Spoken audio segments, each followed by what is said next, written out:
Okay, so it looks like we're live on StreamYard. We're live. Let me go to the YouTube studio. And it looks like, it hasn't started on YouTube yet. Not sure why. Okay. You can't watch it on YouTube and be live at the same time because you'll hear the noises, and as we're talking, it Oh, really screws up the audio.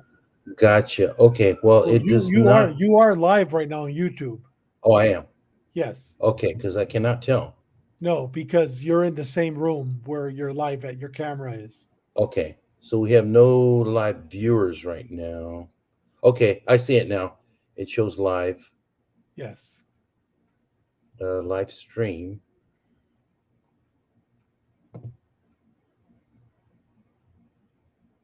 Okay.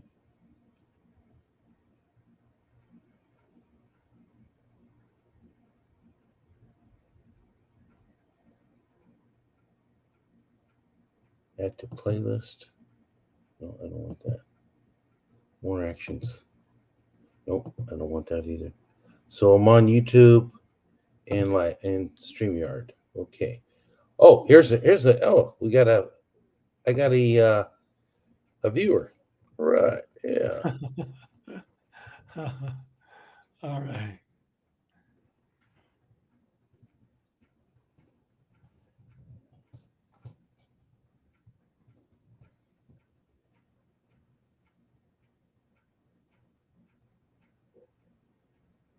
Okay, so we got Vince.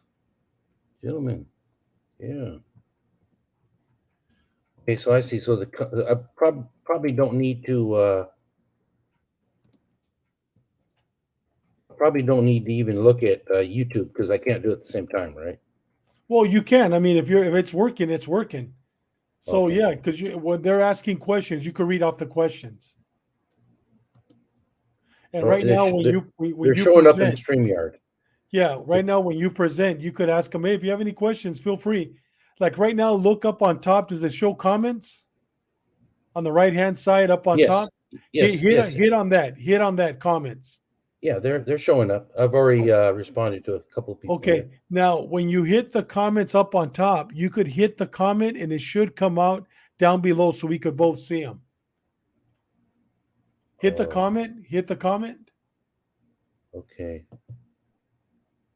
Uh, yeah, now it disappeared. Uh, yeah. Uh, okay, I'll have to read them off to you when they have questions. And if Yeah, yeah. Read them off. No yeah, problem. so it looks like we're good there. Let's see here on YouTube. Yeah, it's not showing any viewers, but you said where I'm on, so maybe after I get done, the viewers show up. Well, as we're going, viewers will start showing up. Huh. Yeah, but there's no live viewers right now, but there is on StreamYard. Okay.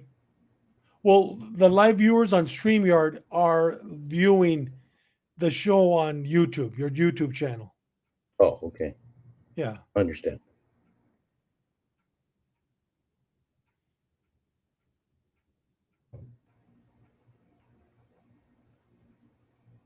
Oh, yeah, my wife's on there.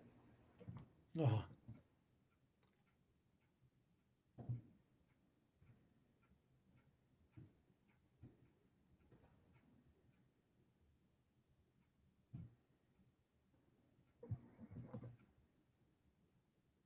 You went to small screen. I'm not sure how.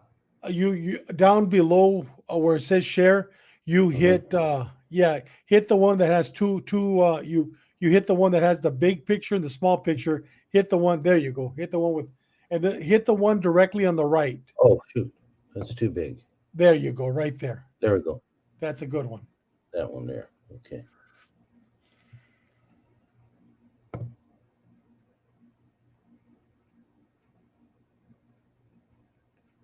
All right. So we got a few viewers. All That's right, it's good. 11 o'clock. You ready to get started? Oh, you said that it would say that I could do it on live Facebook too, right? But you know what? That you do it when you first log in. We can't do it Oh, now. can't do it That's now. when you Okay. first log in, but it Okay. gives you the Well, I'm gonna. opportunity. That's where you do it. Okay. Well, I'm gonna get out of there then. And yeah, it's still not showing on YouTube, but I believe you when you say it's there. So let's Yeah, get they started, yeah, people. they're watching it. All right.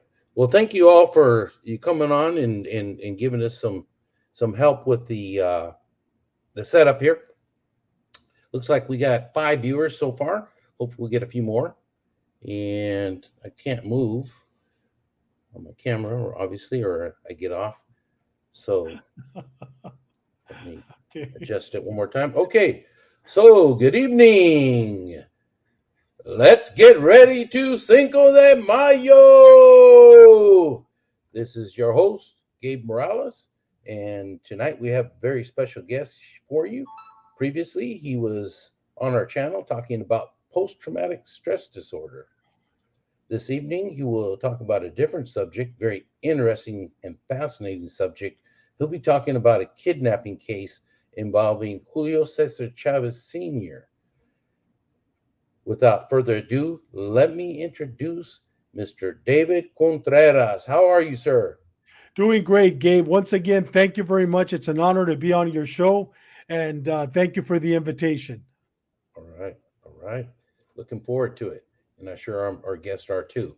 So, David, let's get a little, for those who didn't see the first episode you were on, let's get a little bit of background information from you. Where were you born and where'd you grow up? You know, Gabe, I was born in Tijuana, Mexico. At the age of 9 months old, we moved over to San Diego.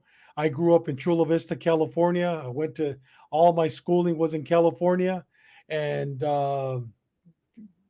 since the age of 9 months old, I grew up in San Diego, California. All right, all right. And uh, and then so you were a corrections officer in the California Department of Corrections, correct? And also a former San Diego police officer. Yeah, that's correct. I did 4.5, close to 5 years with the San Diego, with the California Department of Corrections, and I did 27 years with the San Diego Police Department. I think it was 32 years altogether Hmm. with the San Diego Police Department and Department of Corrections. Hmm. And what made you get inside the? What made you decide to get in that kind of line of work? In law enforcement or in Yeah, corrections. Well, in you know both. what? Yes. I was that kid that ever since I was a little boy, I always wanted to be a police officer. You know, some people want to be doctors, lawyers, preachers, social workers. I was that kid when I was 5 years old. You asked me, what do you want to be? I want to be a cop. You asked me at 10 years old, what do you want to be? I want to be a cop. You asked me at 15 years old, what do you want to be? I want to be a cop.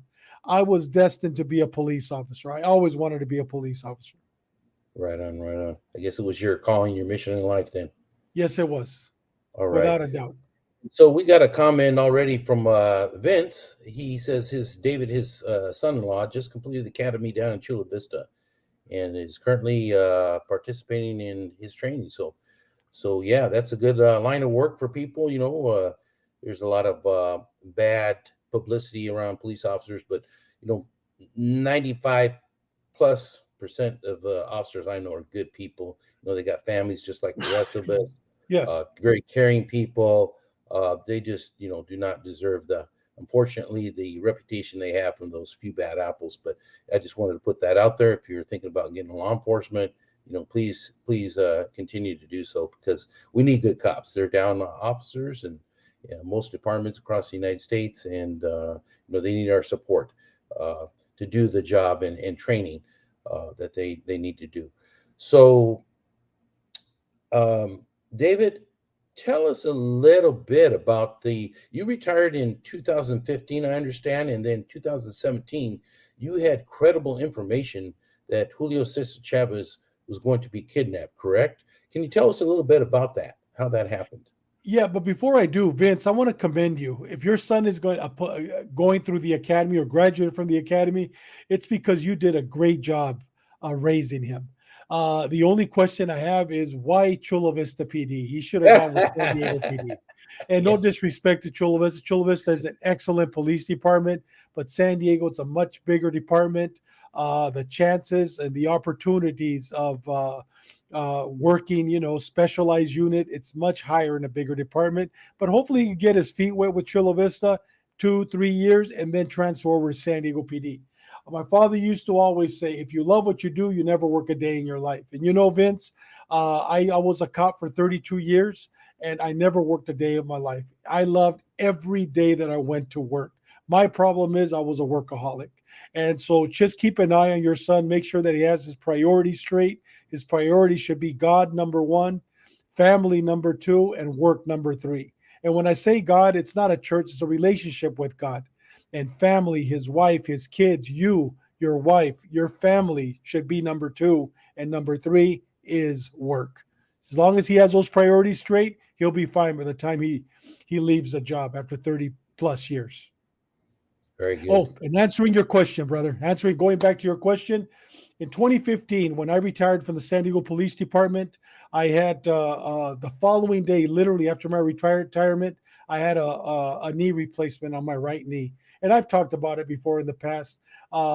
It took 2 to 4 months for me to heal completely. And during those 2 to 4 months, I was like a caged lion because I was hooked. It was during that time that I found out that I was definitely, without a doubt, hooked to adrenaline. I was hooked to work. I was hooked. All of a sudden, from one day to the other, I'm not getting any calls anymore. I'm not getting any texts on my phone anymore.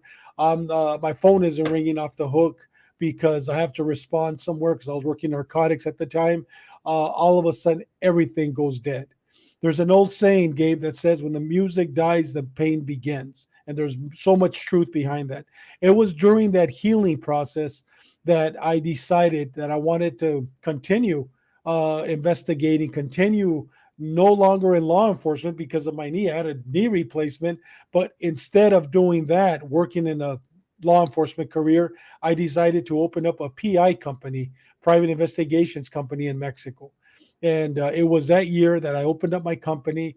It was called 5 Star Confidential Investigations and Consulting, and where I started working throughout Mexico. I started in Tijuana. I worked all over. I worked in Cuernavaca. I worked in Morelos. I worked in Morelia. I worked in Michoacan. I worked Mexico City. I had cases throughout Mexico. And it was during that time also that my business partner, Oscar Armenta, which is like my brother that I never had, retired from the San Diego Police Department. He became my partner. And one of the things, Gabe, that we did while working for the San Diego Police Department, because I worked intelligence, so did Oscar. I worked narcotics. Oscar went to homicide, but we always maintained a pool of informants, a pool of people that were giving us information. And when we both retired from the San Diego Police Department, we brought that pool of informants with us as private investigators. And some of the informants that we had were part of the Arellano cartel. Another part were part of the Sinaloa cartel. Another part were part of the Cartel Nueva Generación Jalisco, which is a new generation of Jalisco cartel. So we had informants into all the different cartels. So with that said, informants followed us to Mexico, continued giving us information. On sometime in June 2017, my partner Oscar received a phone call from one of the informants telling us that Julio Cesar Chavez, the legend, the world champion, was going to be kidnapped at his son's boxing match, which was going to be in about a month and a half on April 24th. Mm-hmm. So then, what was the course of action that you guys did once you received that information?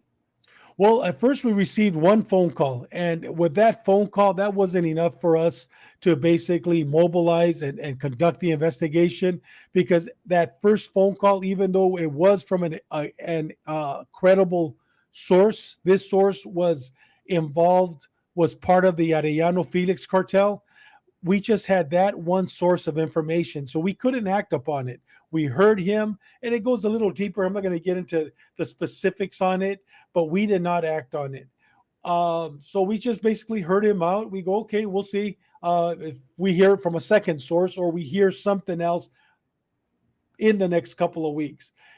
I say a week, but it was really 4 to 5 days. Oscar receives a second call, and this time he gets the call, and we're again in the car. He has the speakerphone on, and it's from another source. This source was part of the Cartel Nueva Generación, the new cartel, Guadalajara, new generation. He was involved or inside that cartel. Now, this individual calls and he says they're going to be kidnapping Julio Cesar Chavez at his son Omar's fight. He's fighting in Rosarito on April 24th, and they're going to ask for $2 million.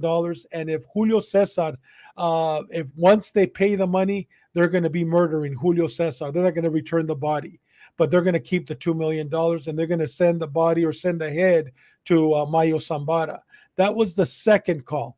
And even after we heard that, we still weren't convinced that it was true or not until we received about 3 days later. I got the call from my source in from Sinaloa. He calls me, and once again, these sources don't know each other. These sources don't know that we're getting calls from the different individuals. One of the things that we were always able to do is protect our sources very well, and gain their trust and gain their confidence. And I get this phone call, and this source is saying the same thing except about the murder. He didn't talk about that, but he gave us specifics of what hotel, what door, what vehicles. So now we have a case. And once we had that case, Gabe, then we started putting a plan together.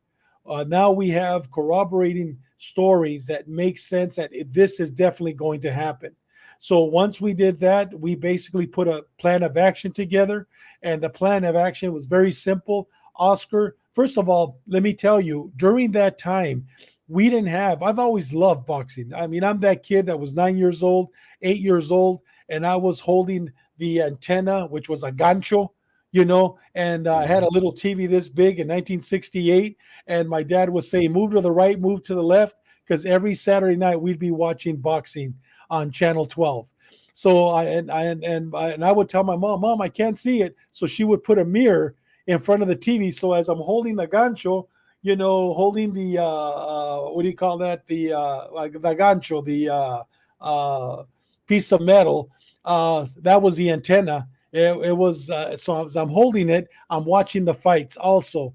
But I was that kid that grew up watching boxing, so I loved boxing my whole career. But I had never worked or any cases as a police officer with any boxers. I didn't know any boxers. So now all of a sudden we need to notify Julio Cesar Chavez, the legend, the one and only, the best boxer Mexico has ever produced. My opinion, many people are going to disagree. It's fine, but we had to reach him. So we didn't know how to reach him. We had databases, but I mean, now he's in Mexico. He's not living here. So my job was to contact the American boxing individuals, and Oscar was going to work in Mexico.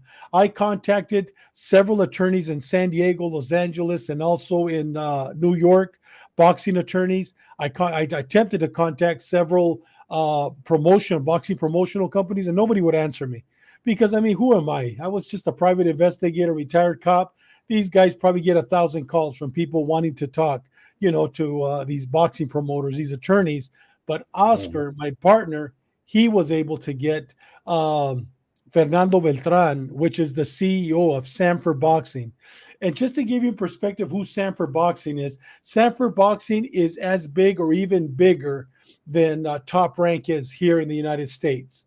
And Fernando Beltran is as big or even bigger than the CEO of Top Rank here in the United States, Bob Arum.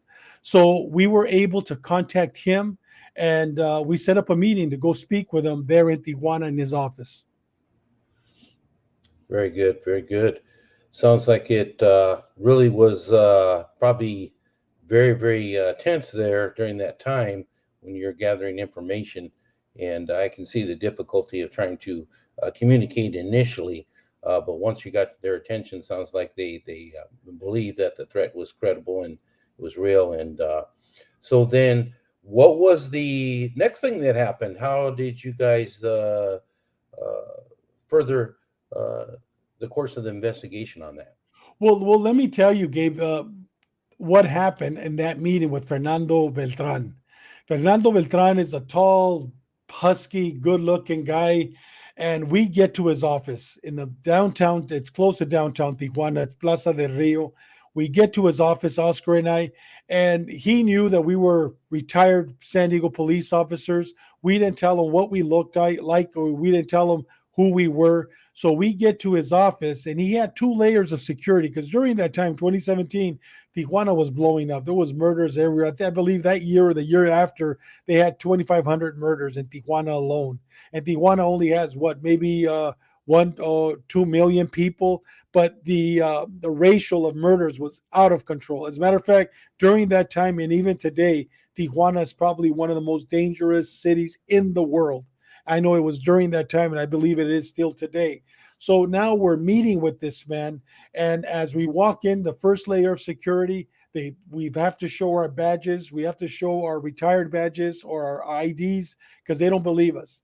They were expecting these two maybe white cops or these two thin, looking guys, that look like Starchy and Hutch to walk in, but instead they get this big Chicano. I'm 5'11", 260 on a good day, and I'm a big dude, you know what I mean? And Oscar is a little shorter than myself, and he's also a pretty big guy. We both have shaved heads, and as we walk in, I'm sure that they thought these guys are not retired cops. So we go through the first layer. I think we scared them a little bit, or they probably didn't think we were cops. We showed ID. We go through the second layer. So now we're sitting in front of Fernando Beltran, and we're telling him everything, not everything, but we're telling him specific things related to the kidnapping of Julio Cesar Chavez. And I'm asking, as we're talking to him, us as former law enforcement, we know how to read body language. I mean, that's one of our first gifts, especially working in corrections. I mean, we knew immediately walking into the yard if it was going to be a good day or a bad day. We knew immediately by talking to the individual if he's lying or not. As we're talking to him, explaining him, giving him details of the kidnapping, he's looking at us like, are you guys here to extort me? When are you going to ask me for money? Number one. Yeah. And not only that, he's also looking at us is, when are you going to try to kidnap me? You know what I mean? Right. Right. Because we're naming things that only a person that knew of the kidnapping knew of the event, where the event was going to be, and certain things that we had pertinent information on. So as we're talking, Oscar looks at me and he whispers real slow, and he goes, "Please have the FBI call him. He doesn't believe us." And I by that time I was already on the phone calling, because one of the things that I did, I contacted it was a multi-agency task force comprised of FBI, DEA, B&E, federal agencies, and local law enforcement, the sheriff, San Diego PD. I think Chula Vista was involved. I'm not sure or not. Oh, your audio died out there for a second. Handle a lot of the crimes cross border. We there? Yes, now you're back. I Yes. hear good So audio. they would handle. So I was already in contact with them. I already had notified them, hey, they're going to kidnap Julio Cesar Chavez, and I was already working with them. So at that moment, when Oscar looks at me and he goes, "Please have someone call this guy. He doesn't believe us." I was already on the phone, texting my contact with San Diego PD. He immediately put an FBI agent. I go, "Call him at this number." As we're talking, we could see or we could hear Fernando's phone vibrate. Brrr, and he's looking at it and ignoring it. And I looked at him and I go, "Please pick that up, sir." In Spanish, "Señor, por favor, agarre el teléfono." And he goes, "Why?" And I go, "Because when you get that phone call, you're going to know that we're for reals." And he looked at me like, "How do you know?" I go, "Please get that call. If you can, please." So he gets his phone, he clicks on it. Bueno, he says hello. And right away, his face changed.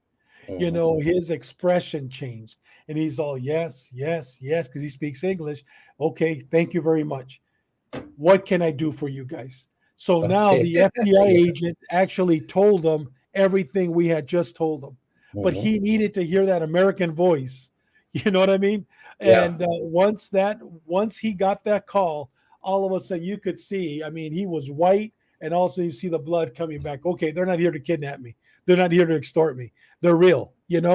And it was at that moment that we asked them, we go, listen, we need to talk to Julio Cesar Chavez immediately. He is going to get kidnapped and he might die, but he's definitely going to be kidnapped.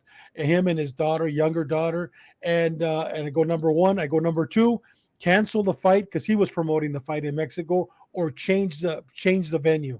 And he did. He actually 2 weeks before the fight, he moved it from Rosarito. People already had tickets for that fight. It's a big fight. Canelo's younger brother, or I don't know if he's younger, Ramon, and Julio Cesar Chavez's younger son, younger than Junior, Omar, were going to fight.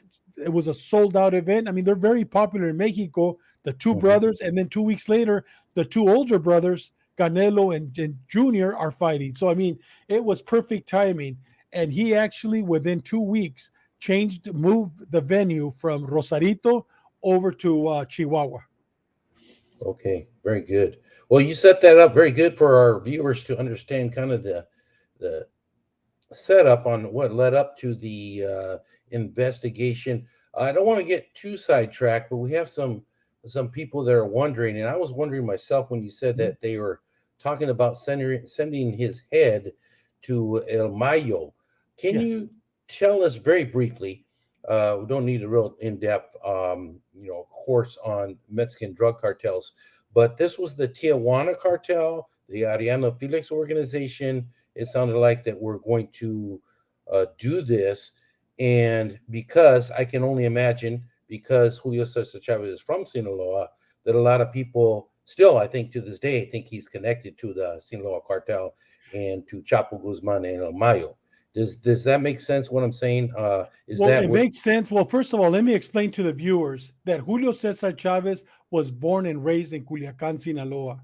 Everybody knows that he knows all the drug dealers. As a matter of fact, I have a video I was watching earlier today as I was getting ready for your show where Julio is talking that after the fight with Macho Camacho, El Azul, Mayo Zambada, Chapo Guzman, all the Arellano brothers, and El Rey de los Cielos all met with him in a secluded place to congratulate him on that fight. Julio does and did know all these individuals, but Julio was never involved in the drug trafficking world. As a matter of fact, Julio today has several rehabilitation programs because Julio actually got hooked on cocaine in his last maybe 2 or 3 years of his career. He got hooked on cocaine, so now he actually helps people. With that said, the reason why the Arellano-Felix cartel was wanted to kidnap him because Julio Cesar Chavez is an icon. Number one, he's a legend. Mexico loves Julio, and because Julio is who he is, and from Sinaloa, to them he was a trophy. He was a trophy. So for them to kidnap, to have, and forgive my French here, to have the balls to go and kidnap Julio Cesar Chavez. I mean, the guy's a legend. Right. Mexico loves him. The world loves him. For them to do that to him, and if they decided to really cut his head off, I mean, that's a trophy. And why to Mayo Zambada? Because Mayo Zambada, people always in America believe that Chapo was the head. Chapo wasn't the head. It's Mayo Zambada. It was El Azul. I'll remember his last name. I know his name. Spiricueta. It's not Spiricueta. I'll remember. But it's Chap. It's Mayo Zambada. He's the one. Mayo Zambada has never one day stepped into a prison, into a jail. Why? Because he's the head of all the Sinaloa organization. So why to him? Because they know that he's the head, not Chapo, and not El Güero Palma, not Esparagosa. That's his name. No, El Azul Esparagosa. That's his last name. No, it's him. So it was to him that they were going to send his head. That's why he's a Yeah. trophy. Right. And I do remember that when the Tijuana Ariano Felix organization was going at it very hard with uh, with the Sinaloa cartel before there was a lot of these splits and stuff even. And I remember that one of the brothers, the Arianos, I believe it was Ramon, um, went down there in disguise as a police officer to take out Chapo. at that time. So I know there was a lot of killings going back and forth. So that Oh yeah. makes sense to me. But for some of our viewers who may not Mhm. understand, some of the dynamics between these Mhm. rival cartels, that makes perfect sense to me what was going on. So I just thought I'd bring that up. So Yeah. let's continue on then with the investigation. What happened then? Uh, Gabe, I'm gonna stop here, and the reason why I'm gonna stop here because I'm not teasing your listeners, but tomorrow night, for the first time, we're telling the story. We've never told this story to anybody before. And you may ask yourself, well, why are you doing it this week? Well, you know what? It's been 5 years since that incident occurred. And it happened during this time, actually. Julio Cesar Chavez Jr. was fighting Canelo Alvarez on May 6th in Las Vegas. 2 weeks before was going to be the kidnapping. That's when the two younger brothers or fighters were going to fight. And mhm, that's one of the main reasons why I decided to go ahead and bring it forth during this period of time. But for the first time, we've shared, myself and my business partner at the time and best friend, Oscar Armenta, much respect to him. We basically said, you know what, since the fight's coming up, let's share this story with the world. And we actually made a video. It's about a 25-minute video where we talk about everything that I just mentioned, but I give the ending. I give the ending. And the ending is this. But we talk a little bit more about who we worked with in Mexico, how many arrests. We did make a lot of arrests. I didn't make the arrest. A special kidnapping group made some arrests. And we talk about that and what the FBI did on this end. But if they want to hear some more, tomorrow on our channels, two channels. One is Rolling with the Punches TV YouTube at 5 o'clock Pacific Standard Time, which I believe is your time also, and also on our other channel, which is it's on Police and Fire Publishing, Sheepdog Assist. There they can watch the ending, what happened on this case. All I could say is thank Julio, should be very grateful that God allowed not us, but allowed everyone to work on this case to save his life. I truly believe if these informants wouldn't have given us information, I truly believe that the incident would have happened because nobody had a clue that it was going to happen.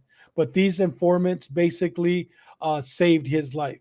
And the other person, Gabe, that saved his life was Fernando Beltran. That man moved mountains to save Julio Cesar Chavez's life. And but before I go, let me just tell you, he did take us to go meet with Julio. That in that moment, we met with Julio in Tijuana. And when he first saw me, he saw how, I was a lot taller than him. He goes, "Oh my God, you're Mike Tyson." But he didn't know why we were there because Fernando hadn't told him yet. And right when we sat down, he had a cigarette, starts chain smoking because we started talking to him. And by now, Gabe, we had a lot of great information that only he would know of what he was going to do that day. So as we're telling him, you were going to drive this car, you were going to stay in this hotel, you were going to go through this door, his mouth and his face just dropped. And he goes, "How do you know?" And I go, "Because this is real." And at that moment, he looked at us and he goes, "This is real." And I go, and then at that moment, Fernando got on the phone to the governor. They had security guards. They had state police come. He had bodyguards for weeks after that. And but I'm not going to talk about the arrest. What you want to you're hear gonna more about the arrest? Watch our what? show tomorrow night. Okay. Yes, Okay, so we can get to more details tomorrow. Understand? yes, yeah, If before we go, if you don't mhm. mind, is there any No, questions from our yeah. viewers without giving away too many details? Like No, have me ask me questions. David says he'll be getting into more details about that case tomorrow night. So this is just a kind of a primer, a little Yeah, warm up for you, a little pre-fight, as they yeah, say. Yeah, before the main event. yeah. So, any questions from our viewers on that? I think the drug cartel question was very good about Yes, Amayo, it and you is. answered that question. Yeah, Amayo was the mero, yes, he and the was. other people were, you know, Mhm. of course, also important, but Amayo was really the brains, always been the brains behind Yes, he that has. cartel. Mhm. And the Tijuana cartel is still around. Arrellano-Felix organizations, but they are, not as strong as they once were. And of course, even the Sinaloa, since all the breaking up of it, not I would not say as powerful as they were at one time. But they're still a force to be reckoned with. And of course, then now we got the new generation with Yes. El Mencho, and El Mencho. that Yes. that to me is the new kind of leading cartel right now, as far as to be worried about. And they've been active very much so here in the United States for years, and people are just now finding out about that. And of course, the other cartels are still around, but they are definitely the to me the new dog in the fight to watch for the new generation of Jalisco. So I don't see any questions here for us right now. So I thank you for coming on, sir. No, Uh, Gabe, thank you. I really appreciate for you to give us this opportunity to share this story. And once again, if they want to tomorrow night at 5 o'clock Pacific Standard Time on our two YouTube channels, Rolling with the Punches TV, and also on Police and Fire Publishing, you want to hear the rest of the story. It's only about 25-minute video, but it's a very exciting video, and we have a lot of pictures. We even have a video attached to the video, so you're going to really enjoy it. Please, hopefully, you'll be able to subscribe to our YouTube channel. At the same time, if you enjoy it, please hit the like button and please share it with your family and loved ones. Gabe, Very once good. again, thank you, my brother. God bless you. It was an honor to be on your show, my brother. All right, my pleasure, sir. And we will also share those links in on all my my formats. I'll also put that out so you can see that see more about David's story. So thank you, sir, and thank you, viewers, for watching. This is Gabe Morales for Gangsters, Cops, and Politicians. Thank you and good night.